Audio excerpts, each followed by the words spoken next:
Hey guys, this is Dr. Joel with MedImmersion.com.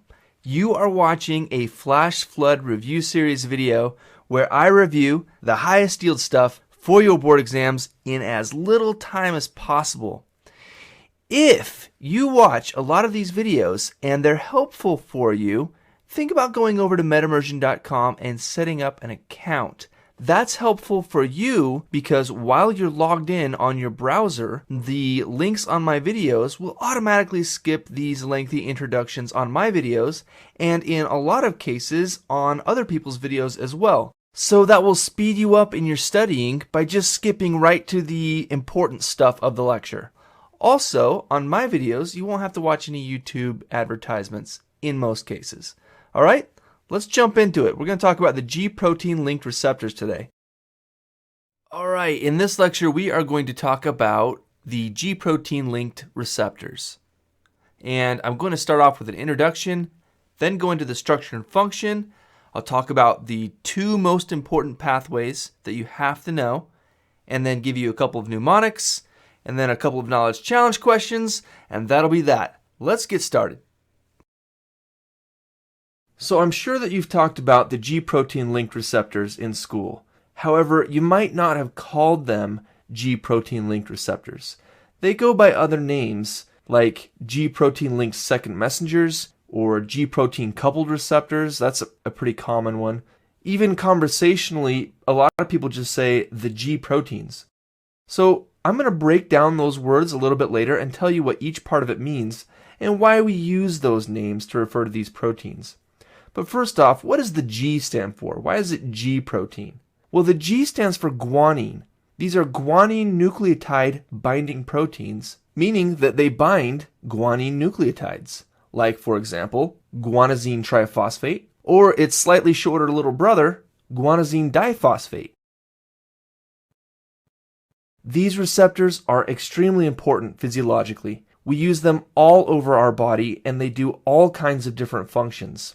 These receptors are only found in eukaryotes and are the target of about 40% of all the drugs we use in medicine today. So I just told you that they're very diverse in function.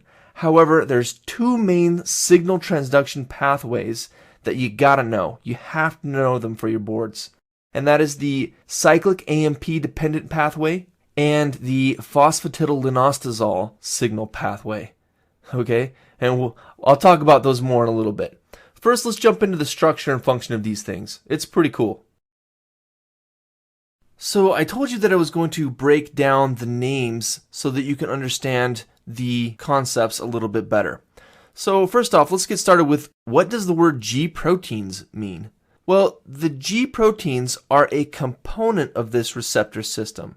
The G proteins are heterotrimeric GTP binding proteins made of 3 subunits. Hence heterotrimeric.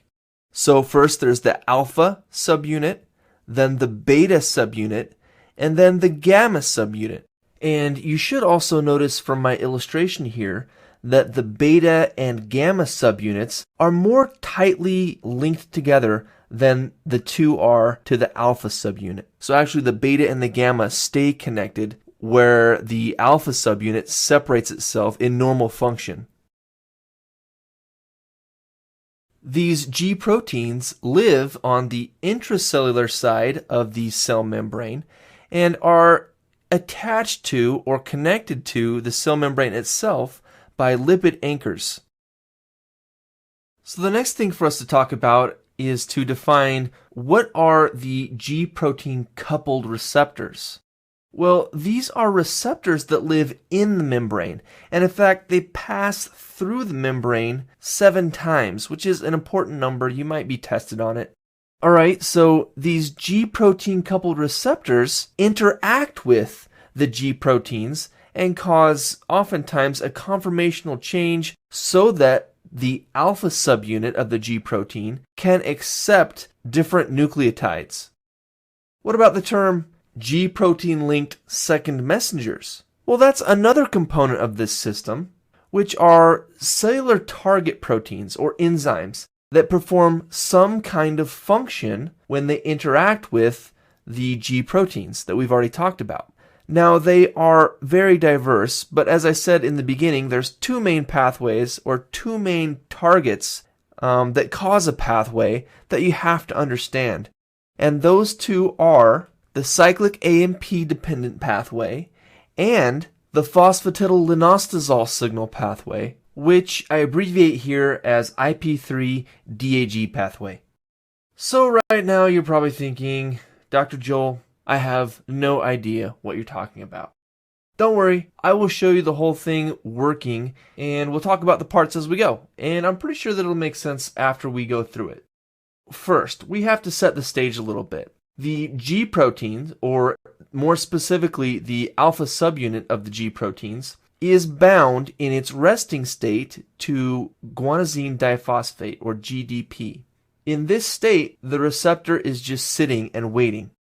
On the extracellular side of the cell membrane, a ligand comes and it binds with the G protein coupled receptor, causing a conformational change. The conformational change allows the alpha subunit to bind with guanosine triphosphate and release the guanosine diphosphate. Now the G proteins are active. And as active G proteins, they do a couple of things. First off, the alpha subunit separates itself from the beta-gamma complex. This kind of frees it up a little bit, so it's free to move around. It's still attached to the membrane by a lipid anchor, but the lipid anchor can kind of swim through the membrane, so it's able to move to the target. It moves to the target, and it causes the target protein or enzyme to change in some way. Either the G protein interaction causes the target to speed up what it's doing, or slow down what it's doing, or stop what it's doing. It does something to the target protein. So in this case, I'm going to say that this target enzyme gets activated by the alpha G protein here. And once it's activated, it produces a product. And that product goes off and does another job, so it becomes a second messenger. All right? So the next logical question would be, what stops this process? Obviously, it doesn't run on forever. Well, inside the cell, there's GTPases, and they come and they hydrolyze the GTP back into GDP, which deactivates the target enzyme and separates it from the alpha subunit, which allows the alpha subunit to go back to its friend, the beta-gamma complex, and the G protein coupled receptor, resetting itself, and the process can now start all over. So in order to understand the pathways, let me first show you that there is a difference in some of the G proteins, specifically the alpha subunits. So depending on which pathway that we're talking about, we're actually using different G proteins. In the cyclic AMP-dependent pathway, which I'll use as my first example, we use two different kinds of G-alpha proteins. The first one is G-alpha sub S. And in conversation, most people just call this the GS, or the GS protein. It's stimulatory, so it increases the activity of this pathway. The next one on the cyclic AMP-dependent pathway is the G-alpha sub I, and we just call that GI most of the time. That particular G protein is inhibitory to this pathway. It decreases the activity. On the other side, with IP3-DAG, the G-alpha protein we're using there is G-alpha sub Q, or just GQ. Let's get into a little bit more detail on both of the pathways and how they work exactly, starting with the cyclic AMP pathway. So I've already told you that the GS is stimulatory and the GI is inhibitory, but the rest of the pathway is the same. So we start with our G protein coupled receptor as the whole unit. When that receptor is stimulated, we know that the alpha subunit exchanges GDP for GTP and then migrates the membrane to act on its target enzyme. So what target enzyme is that? Well, that's adenylyl cyclase. Does that make sense? What does that do? Well, this enzyme converts ATP into cyclic AMP. And then cyclic AMP goes on to activate protein kinase A, which is an important enzyme in several other metabolic pathways. And I'll show you a little bit more detail on protein kinase A in just one second. What about GI? What does the GI protein do? Well, it would also begin with a receptor. It would be slightly different, remember, because it would be a GI receptor, but it would just have an inhibitory effect on adenylyl cyclase, which would decrease the production of cyclic AMP and thus decrease the activation of protein kinase A. So you just need to know that one increases it and the other decreases it. It's easy. How are you going to remember this diagram? Well, I think of it as a gigantic D and an L. Why D and L? Because adenylyl has both a D and an L. Next in our discussion is the IP3-DAG pathway, or the IP3-DAG pathway, or you might hear it called the phosphatidylinositol signal pathway. We go, what? That's a big name. Yeah, so let's just say IP3-DAG. The IP3-DAG pathway uses GQ protein coupled receptors, and the target enzyme is a membrane-bound enzyme called phospholipase C. What does phospholipase C do? Well, it is bound to the cell membrane, and it actually uses parts of the cell membrane to make its second messengers. So it takes some of those molecules, called PIP2, or phosphatidylinositol 4,5-bisphosphate, and it breaks that molecule down into two parts. The first part is IP3 inositol 1,4,5-triphosphate. IP3 is released into the cytosol of the cell, and it goes along and activates receptors in the smooth endoplasmic reticulum, which opens calcium channels and thus liberating calcium. And we all know that calcium has a very strong role in changing the physiology in a lot of things in a cell. So that's one mechanism by which this receptor works. The second half is the DAG half, or diacylglycerol. Diacylglycerol remains in the cell membrane. It doesn't migrate through the cytosol like the IP3. However, now that its structure has been changed by the phospholipase C, it can interact with another enzyme called protein kinase C. And protein kinase C, for its part, activates other pathways by phosphorylating different cytosolic proteins. And I will show a little bit more detail on that in the next slide. But for now, how do I remember this? Well, I think of a fork, like a dinner fork, like what you would eat with, because that's just what it looks like to me. And now for a couple of real quick words on the IP3-DAG pathway, just so that you can see it. So as we've already talked about, our GQ protein comes and it activates phospholipase C. Phospholipase C takes PIP2, which is already in the membrane, and it cleaves it, making IP3 and DAG. IP3 is free to roam through the cytosol, where it eventually activates calcium channels on the endoplasmic reticulum. This releases calcium, and calcium has an effect on a lot of different things in the cell. DAG, on the other hand, it stays in the membrane because it still has those hydrophobic chains or tails, which keep it anchored to the membrane. DAG helps to activate protein kinase C, and protein kinase C can phosphorylate other proteins or substrates, and the signal process is perpetuated. Okay, cool. And now into the mnemonics about how you're going to remember all this stuff and vomit it back up on your tests. Okay, starting with the IP3-DAG pathway. You absolutely have to know that the GQ protein is associated with this pathway. What about all the receptors that use a GQ protein? This is also high yield. I like the mnemonic, and I used the mnemonic when I was in school, have one M&M, which is written out like this for the histamine receptors, the adrenergic receptors, the vasopressin receptors, and the M is for muscarinic, aka the cholinergic receptors.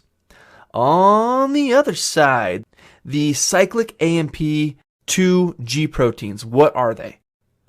GI and GS. You got to know it. You have to know it. Very, very important. For the GI, you're going to remember MAD2s, okay? For the cholinergic, adrenergic, and dopamine 2 receptors, subtype 2s.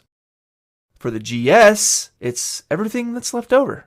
Beta 1, beta 2, dopamine 1, histamine 2, and vasopressin 2. So, if you need to review what those receptors are or what they do, here are some links. Let's go check out the next mnemonic. Alright, so now into mnemonic number 2. And what you're going to need to do on your scrap paper or in your mind is write out all of the receptors that are high yield, which are these. The alphas, the betas, those two together being the adrenergics, the muscarinics, or the cholinergics, whatever you want to call them, dopamine receptors, histamine receptors, and vasopressin receptors. So, using the first mnemonic that I taught you, you could fill in each one of the GQ proteins that are associated with each of these receptors. But here's another way, just in case you like it better. And the mnemonic here is kiss and kick until you're sick of sex, which is written out like this. See that? Kiss and kick until you're sick of sex. And there you have it. Each receptor lined up with the type or the subtype of GQ protein that goes with it. And for your added viewing pleasure, here are a couple of short lists about what each of these receptors contribute to in our bodies physiologically.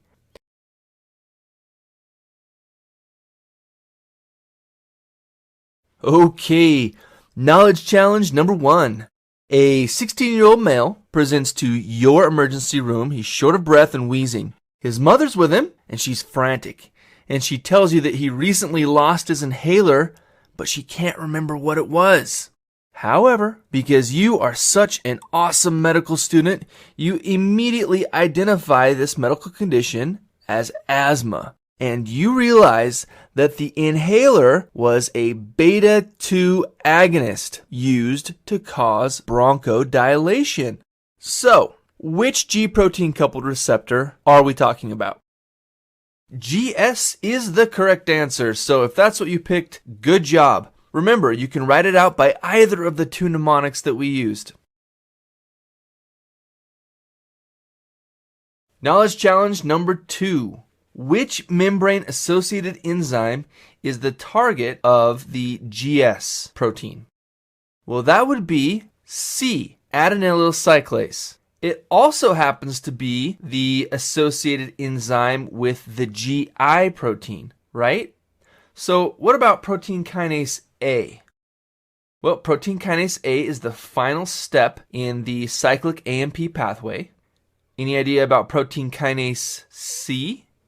Well, that's one of the final steps in the IP3-DAG pathway.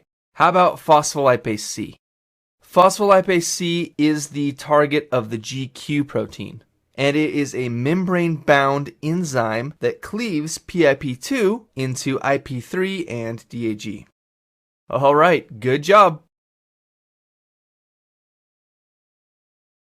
Hey guys, thanks for watching this video. I really have fun making these for you, and I hope that they help you get through school. You can show your support for MedImmersion by going over to the website and setting up an account, subscribing to the YouTube channel, giving the video a like, and by making a contribution in the upper right-hand corner just to keep the lights turned on. If you've got something to say or a question, leave me a comment. I do my best to answer everybody, but I am a resident, so I am pretty busy. But anyway, hang in there. School doesn't last forever. You're going to do great. Good luck.